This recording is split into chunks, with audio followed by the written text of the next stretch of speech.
In November of 2023, the United Nations came to a halt, stopping the delivery of food and supplies to Gaza. A communications blackout, caused by a crippling lack of fuel, brought life to a standstill. Israel agreed to allow limited fuel supplies for the UN and communication systems, but this concession fell drastically short of what was needed for essential services.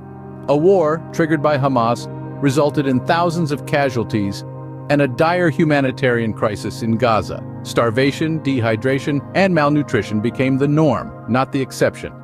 As the calendar flipped to 2024, the crisis only deepened. Gaza, trapped in the vice grip of war, faced severe food shortages.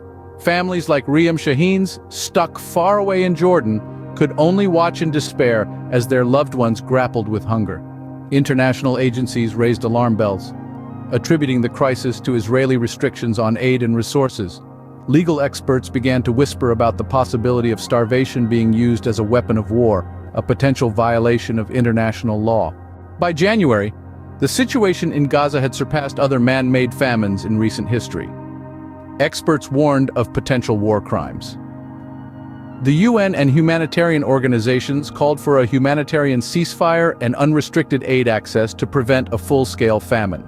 The United Nations again halted food and aid deliveries to Gaza in mid-November, this time due to a collapse in internet and telephone services. The communication blackout isolated Gaza's 2.3 million residents.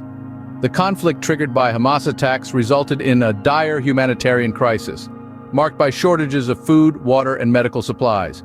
Israeli forces conducted operations in Gaza, even searching hospitals for alleged Hamas command centers. The situation at the Shifa hospital was dire, with power outages leading to deaths and unsanitary conditions. In the face of such overwhelming adversity, it's easy to feel helpless, but every one of us can make a difference. Support aid efforts, donate to humanitarian organizations working tirelessly to bring relief to Gaza, advocate for a ceasefire and unrestricted aid access. Remember, inaction is not an option when lives hang in the balance. Stand up, speak out, and make a difference. The people of Gaza need us now more than ever.